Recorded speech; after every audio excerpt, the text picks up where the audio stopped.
Welcome to our channel explainer don.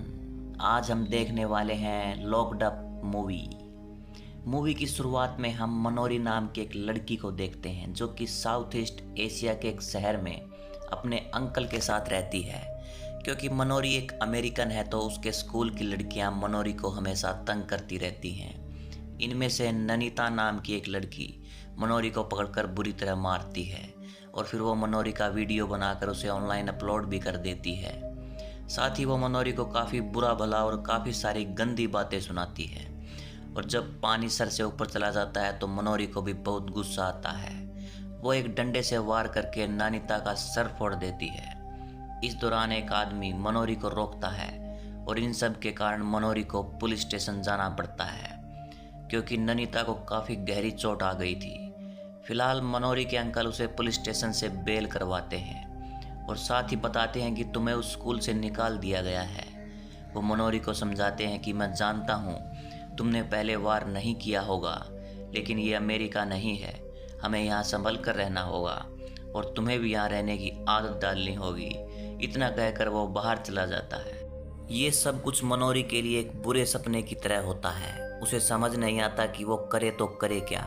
फिर मनोरी अपनी ज़िंदगी को ख़त्म करने का फैसला करती है और वो नींद की ढेर सारी गोलियां खा लेती है जिससे वो तुरंत बेहोश हो जाती है। और जब उसे होश आता है तो वो खुद को हॉस्पिटल में पाती है। खैर, मनोरी ने ननीता को चोट पहुंचाकर छोटा ही सही लेकिन क्राइम तो किया है, इसलिए जज उसे वुमेन करेक्शन फैसिलिटी में रहकर अपनी 2 साल की सज़ा पूरी करने के लिए कहते हैं। दरअसल ये फैसिलिटी एक तरह से टीनेज लड़कियों की जेल है, पर अब सज़ा हुई है तो न चाहते हुए भी मनोरी को इसे भुगतना ही पड़ेगा। इसलिए टॉम उसे फैसिलिटी में लेकर आता है जहां हम मोना नाम की एक लड़की इन लोगों को उस जगह की साफ सफाई दिखाते हुए वार्डन जेनिफर के पास लेकर जाती है। फिर जेनिफर टॉम को यकीन दिलाती है कि ये सिर्फ नाम की जेल है, यहाँ सभी के साथ अच्छा व्यवहार किया जाता है, आप चिंता मत कीजिए। टॉम भी मनोरी से कहता है कि तुम चिंता ना करो, बस कुछ ही दिनों की बात है, मैं तुम्हें यहाँ से जल्दी छुड़ा लूँगा। फिलहाल टॉम के जाने के बाद अचानक से मोना का बिहेवियर मनोरी के प्रति एकदम से बदल जाता है।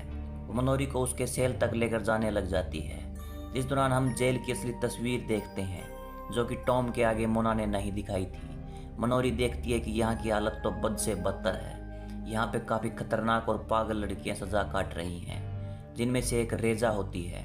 वो पूरी तरह से एक साइको है जो कि मनोरी को देखकर उसे परेशान करने लगती है। जब मोना भी मनोरी की मदद नहीं करती तो एक लड़की ये सब कुछ देखकर रेजा को मनोरी से दूर करती है। फिर मोना मनोरी को लेकर उसका कमरा दिखाती है जिसमें पहले ही कई लड़कियां हैं। मोना मनोरी को वहां सभी के सामने कपड़े बदलने के लिए मजबूर करती है, जो कि बेचारी मनोरी को ना चाहते हुए भी करना पड़ता है। फिर उसके बाद खाने का समय हो जाता है जब मनोरी को देखकर एक केट नाम की एक लड़की अपने पास बुलाकर बैठाती है। जिस दौरान मनोरी देखती है कि रेजा उसे लगातार घूरती जा रही है। केट कहती है कि रेजा जेल की पागल कैदियों में से एक है, वो बहुत ही डेंजरस है, इसलिए उससे तुम्हें दूर रहना होगा। उसने अपने पूरे परिवार को जान से मार दिया था, बाकी तुम भगवान से मांगो कि तुम्हारी फाइट कभी रेजा से ना हो। यह मनोरी केट के बीच में रोकते हुए कहती है कि तुम किस फाइट की बात कर रही हो। इस पर केट कहती है कि ये जेल या फैसिलिटी सिर्फ नाम के लिए है, यहाँ हर तरह के गलत और गैर कानूनी काम होते हैं। हर हफ्ते यहाँ 2 लड़कियों के बीच फाइट करवाई जाती है, इसमें काफ़ी पैसे लगते हैं, जिससे चर्च से लेकर पावर में बैठे सभी लोग पैसा कमाते हैं। अब ये चीज़ सुनकर मनोरी कहती है कि मैं फ़ोन करके ये सब कुछ अपने अंकल से बता देने जा रही हूँ, जिस पर केट उसे ऐसा करने से रोकती है। वो कहती है कि ये लोग बहुत ही खतरनाक हैं, अगर इन्हें भनक भी लग गई तो वो तुम्हें और तुम्हारे अंकल को मार कर कहीं दफना देंगे और किसी को कुछ पता भी नहीं चलेगा। अब ये दोनों बातें कर ही रही होती हैं, तभी फिर से रेजा मनोरी को परेशान करने के लिए आ जाती है, जिसे इस बार केट रोकती है। पर रेजा केट से डरती नहीं और जब दोनों लड़ने ही वाली होती हैं तब एक गार्ड आकर उन्हें रोक लेता है। अब केट के मना करने के बावजूद मनोरी टॉम को कॉल करके कहती है कि ये जगह बिल्कुल भी अच्छी नहीं है, आप मुझे यहाँ से जल्दी निकलवाओ। और जब वो कुछ और बताने लगती है तो गार्ड उसे फ़ोन रखने के लिए चिल्लाने लगता है, इसलिए डर के मनोरी फ़ोन रख देती है। फिर मनोरी को जेनिफर बुलाती है जो कि उसके सामने एक पेपर पर साइन करने के लिए कहती है। मनोरी देखती है कि उसमें इंग्लिश नहीं बल्कि कोई और ही भाषा लिखी हुई है, तो वो साइन करने से इनकार कर देती है। वो कहती है कि इसके लिए मुझे पहले अपने अंकल और लॉयर से पूछना पड़ेगा। जेनिफर बड़े ही प्यार से कहती है कि इसमें ऐसा कुछ भी नहीं है जिसे तुम गलत समझो। बाकी तुम जब तक इस पर साइन नहीं करोगी, जब तक तुम्हारी सज़ा नहीं गिनी जाएगी। अब अगर लॉयर वगैरह के चक्कर में पड़ोगी तो इसमें करीब 3 से 4 महीने का समय तो लग ही जाएगा, और यहाँ का सिस्टम और सिस्टम के खिलाफ कोई नहीं जा सकता। इसलिए इस पर साइन कर दो, इसमें ही तुम्हारी भलाई है। उसकी बातों में आकर मनोरी उस पेपर पर साइन कर देती है। साइन करने के बाद मनोरी जेनिफर से कहती है कि मुझे यहाँ कुछ लड़कियाँ काफ़ी परेशान कर रही हैं। इस पर जेनिफर कहती है उनकी परवरिश ऐसे ही थी, इसलिए वो ऐसे हो गई। उन्होंने अपना ज़्यादातर समय गरीबी में काटा है। बाकी तुम चिंता ना करो, मैं गार्ड से बोल दूंगी, वो ध्यान देंगे कि तुम्हें कोई भी परेशानी न हो। ये सुनकर मनोरी उसे थैंक यू कह के चली जाती है। फिर अगले दिन मनोरी के पास मोना आती है। वो मनोरी से कहती है कि यहाँ अगर रहना है तो काम भी करना पड़ेगा। तुम बताओ क्या करोगी, या तो टॉयलेट साफ करो या इस ज़मीन को घिस कर साफ करो। बताओ तुम दोनों में से क्या करना चाहती हो। मनोरी ज़मीन वाला काम चुनती है। इसके बाद उसे ज़मीन घिसने के लिए कुछ दिया जाता है, जो काम इतना आसान नहीं होता। यहाँ मनोरी का सामना फिर से रेजा से होता है, जो मनोरी से कहती है कि आखिर तुम्हें कब तक कैट बचाएगी। इतना कहते ही रेजा मनोरी को एक ज़ोरदार पंच लगाती है, जिससे मनोरी के नाक से खून आ जाता है। यह मनोरी देखती है कि सब रेजा गार्ड के सामने ही कर रही है। काम खत्म करके मनोरी जब वापस आती है तो उसकी नाक की चोट को देखकर केट समझ जाती है कि उसे रेजा ने ही मारा है। इसलिए वह मनोरी के लिए रेजा से लड़ने जाती है। जिन्हें इस तरह लड़ते देखकर वहाँ जेनिफर आ जाती है और वो रेजा और केट को इसके लिए सज़ा देने का फैसला करती है। फिर गार्ड्स दोनों को पकड़ के ले जाते हैं। काफ़ी देर रात में केट को उसके सेल में वापस छोड़ दिया जाता है, जिसकी हालत काफ़ी ख़राब होती है। और उसकी ख़राब हालत को देखकर मनोरी को इतना तो समझ में आ चुका है कि यहाँ रहना इतना तो आसान नहीं है। इसी बीच वहाँ पर जेनिफर आती है। वो मनोरी से कहती है कि तुम्हारी वजह से ही हुआ है ये सब। लगता है तुम्हें सबक सिखाना ही पड़ेगा, तभी तुम समझ पाओगे कि यहाँ कैसे रहना चाहिए। फिर यहाँ जेनिफर अपने असली रंग दिखाती है। वो एक लड़की से मनोरी को लड़ने के लिए कहती है, जो कि मनोरी को बहुत बुरी तरह मारती है। जेनिफर कहती है कि जानती हो, अगले 2 हफ्ते बाद तुम्हारी पहली फाइट है। तुम अपने आप को थोड़ा मजबूत बनाओ, तभी यहाँ पर जी पाओगी। बस यही सबक सिखाने के लिए मैंने ये सब कुछ किया है। अब क्योंकि ये फाइट मनोरी को लड़नी ही पड़ेगी, इसलिए वो जिम में जाती है, जहाँ उसे वही लड़की दिखती है जिसने पहली बार मनोरी को रीजा से बचाया था। उसका नाम सुचीन होता है। मनोरी सुचीन से कहती है कि क्या तुम मुझे अपनी तरह मजबूत बनाने में मदद कर सकती हो। सुचीन कहती है कि अगर तुम पूरे 1 मिनट तक अपने हाथ को फैलाकर उसमें डंबल पकड़ सकती हो तो मैं तुम्हें सिखाने को तैयार हूँ। लेकिन मनोरी 15 सेकंड तक भी वो काम नहीं कर पाती, इसलिए सुचीन उसे सिखाने से मना कर देती है। फिर इसके बाद मनोरी अपने अंकल को फ़ोन लगाने जाती है, जहाँ मोना उससे कहती है कि मैं भी तुम्हारे साथ रहूँगी, और अगर तुमने अपने अंकल को कुछ भी बताया तो वो भी मरेंगे और तुम भी मरोगी। इसलिए मनोरी चाहकर भी उनसे कुछ नहीं कह पाती। अब टॉम मनोरी से कहता है कि मुझे तुमसे मिलने नहीं दिया जा रहा है। पूछने पर ये लोग कह रहे हैं कि तुमने ही किसी से मिलने से मना किया है। अब मनोरी कहना तो ये चाहती है कि उन पेपर्स पर उन्हें धोखे से ज़बरदस्ती साइन करवा लिया है, लेकिन वह डर की वजह से यह कहती है कि मैंने वो खुद किया है। अब मैं आपसे बाहर निकल कर ही मिलना चाहती हूँ। टॉम कहता है तुम चिंता मत करो, मैं तुम्हें छुड़ाने में लगाया हुआ हूँ। और यहाँ मोना के कहने पर मनोरी को फ़ोन काटना पड़ता है। इसके बाद गार्ड मनोरी को पकड़कर एक जगह लेके जाते हैं, जहाँ जेनिफर उसे कपड़े उतारने पर मजबूर करती है। वो मनोरी से कहती है कि तुम्हारे पिता इतने अमीर हैं, फिर भी तुम्हारे लिए पैसा नहीं दे पा रहे हैं, इसलिए अब तुमको उसकी सज़ा मिलेगी। यहाँ जेनिफर के इशारे पर मनोरी के साथ गार्ड्स वही गंदा काम कर देते हैं, जिससे मनोरी पूरी तरह टूट जाती है और वो बाथरूम के शावर में लटक कर अपनी जान देने की कोशिश करती है, पर शावर टूटने के कारण वह बच जाती है। इस बारे में जब जेनिफर को पता चलता है तो मनोरी को और भी ज़्यादा मारती है। यहाँ वो कहती है कि अब मैंने फैसला किया है कि तुम्हारी फाइट 1 हफ्ते में नहीं बल्कि कल ही रेजा से होगी। यहाँ रोते हुए मनोरी जेनिफर से पूछती है कि आखिर तुम मेरे साथ ये सब क्यों कर रही हो। जेनिफर का जवाब होता है कि मुझे सिर्फ पैसों से मतलब है, तुमसे मुझे वो मिल नहीं रहा।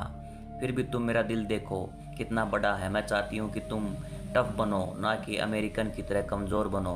तुम्हारे जैसे अमेरिकन को सुधारने में मुझे बहुत मज़ा आता है।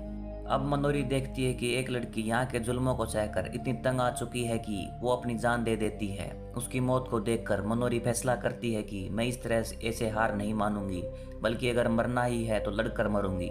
इसलिए कैट उसकी तैयारियों में मदद करती है, जिससे मनोरी पर काफ़ी बदलाव आ जाता है। उसे इतने अच्छे से तैयारी करते हुए देखकर जेनिफर मनोरी की ताकत जांचने के लिए एक दूसरी लड़की से उसे लड़वा देती है, जिससे मनोरी एक अच्छी फाइट के बाद हरा देती है। इससे मनोरी को खुद पर विश्वास भी हो जाता है। एक रात मनोरी जब अपने दोस्त केट के साथ होती है तो उसे जेनिफर मिलने के लिए बुलाती है। वो मनोरी से कहती है कि तुम्हारे अंकल टॉम ने पैसे तो खर्च किए हैं, लेकिन वो गलत आदमी को दे दिए हैं। इससे उन्हें तुमसे एक बार मिलने का मौका तो मिल गया, मगर उससे ज़्यादा उन्हें आगे कुछ नहीं मिलेगा। बाकी तुम्हारे पास यहाँ से निकलने का अब सिर्फ एक ही रास्ता है। तुम रेजा को फाइट में मार दो और तुम्हें मैं यहाँ से जाने दूंगी। और ये मैं तुम्हें ऑप्शन नहीं दे रही, क्योंकि अगर तुम उसे नहीं मारोगी तो तुम्हें मैं मार डालूंगी। मनोरी जेनिफर की डील मान जाती है। फिर वो मोना की निगरानी में टॉम से मिलने जाती है। टॉम मनोरी से कहता है कि तुम चिंता मत करो, तुम्हारे पापा ने तुम्हें बुला दिया है, लेकिन मैं लगा हुआ हूँ, बस तुम्हें हिम्मत नहीं हारनी है। और मनोरी कहती है कि यहाँ आकर कुछ हुआ हो या ना हुआ हो, लेकिन पहले से ज़्यादा मजबूत बन गई हूँ मैं, इसलिए आप मेरी चिंता मत करो। इतना कहने के बाद वो जब वापस जा रही होती है तो बातों ही बातों में मोना उससे कहती है कि तुम्हें लगता है कि तुम अगर रेजा को मार दोगी तो जेनिफर तुम्हें आज़ाद कर देगी? भूल जाओ, उसने आज तक अपना वादा नहीं निभाया है। पहले तो वो तुम्हें रेजा से जीतने ही नहीं देगी, फिर चाहे तुम जो कर लो। अब उसकी बात सुनकर मनोरी समझ नहीं पाती कि वह करे तो करे क्या। उसे ना चाहते हुए भी इस फाइट में शामिल होना ही पड़ेगा। वहीं अगले दिन मनोरी अपने काम पर लग जाती है। वो और भी कड़ी मेहनत करने लगती है, लेकिन जेनिफर उसे जिम इस्तेमाल करने से मना कर देती है और मनोरी अब हार नहीं मानना चाहती, इसलिए वो अपने सेल में ही वर्कआउट करने लगती है। पर इसके मन के अंदर अभी भी कई चीज़ें चल रही हैं, जिसे सुचीन आकर कहती है कि इस तरह कन्फ्यूज रहोगी तो आराम से हार जाओगी। बेहतर यही होगा कि तुम ये समझो कि तुम्हारी असली लड़ाई किसके साथ है। जिस पल तुम ये समझ गई उसी वक्त तुम्हारा रास्ता क्लियर हो जाएगा। तुम्हें मैं या कोई और कुछ नहीं सिखा सकता। तुम्हें अपनी ताकत नहीं, दिमाग से लड़ाई करनी है। तुम जो भी करना सोच समझ के करना। दूसरी ओर जेनिफर रीजा से कहती है कि अगर तुमने मनोरी को मार दिया तो मैं तुम्हें आज़ाद कर दूंगी। ये बात सुनकर रीजा मान जाती है। इधर अब जेनिफर के ऑर्डर्स पर गार्ड्स मनोरी को खाना भी नहीं देते, इस कारण रात तक उसकी हालत और भी खराब हो जाती है। तभी मनोरी को अपने सेल में एक चूहा घूमते हुए दिखाई देता है। मनोरी इसको पकड़ने के बाद मारकर खाना तो नहीं चाहती, लेकिन क्या करे, मजबूरी में खाना पड़ता है। आखिरकार वो दिन आ ही जाता है जब मनोरी की फाइट रेजा से होनी है। इस फाइट का एक ही नियम होता है कि हार और जीत का फैसला किसी एक की मौत से होगा। जिसके बाद दोनों लड़ना शुरू कर देती हैं। पहले तो रीजा मनोरी को काफ़ी मारती है, पर बाद में मनोरी उसके बालों से ही उसका गला घोटने लगती है, जिससे रेजा गिर पड़ती है। लेकिन यहाँ मनोरी उसे मारती नहीं है। ये देखकर जेनिफर मनोरी से कहती है कि मुझे ऐसा क्यों लग रहा है, तुम्हें इसको मारने में मुश्किल हो रही है। ये कहकर वो मनोरी के हाथों में चाकू थमा देती है और कहती है कि इसे अभी ख़त्म करो, क्योंकि अगर तुमने ऐसा नहीं किया तो मैं तुम दोनों को मार डालूंगी और इसे मारने के बाद यहाँ से आज़ाद हो जाओ। जेनिफर के इतना कहते ही मनोरी रेजा को छोड़कर उल्टा उसे ही पकड़ लेती है। इस पर जेनिफर कहती है कि ये तुम गलती कर रही हो, मैं तुम्हारे परिवार को भी ख़त्म कर सकती हूँ। ये सुनते ही मनोरी 2 बार जेनिफर के पेट में वार करती है। फिर वो एक गार्ड की गन लेने के बाद रेजा समेत सभी कैदियों से कहती है कि जिसे यहाँ से चलना हो मेरे साथ चलो। वो जेनिफर को बंदूक की नोक पर बाहर लेकर आती है, जिसके पीछे सभी लड़कियां हैं। बाहर आने के बाद मनोरी जेनिफर से कहती है कि तुम्हें मैं नहीं मारूंगी, बल्कि तुमको तुम्हारे बनाए जानवर खुद ही मारेंगे। जेनिफर यहाँ मनोरी से माफ़ी मांगने लगती है। मनोरी उसकी एक भी नहीं सुनती और जेनिफर को रेजा और बाकी लड़कियों के हवाले कर देती है, जिससे वो सभी बहुत बुरी तरह जेनिफर को मारती हैं। इसी बीच मनोरी केट के साथ वहाँ से निकल जाती है। इस दौरान केट उससे पूछती है कि बताओ कहाँ चलना है। मनोरी जवाब देती है कि अमेरिकन एम्बेसी। और इसी सीन के साथ ये मूवी यहीं पर ख़त्म होती है। मूवी अच्छी लगी हो तो चैनल सब्सक्राइब करें। Thanks for watching. मिलते हैं नेक्स्ट वीडियो में।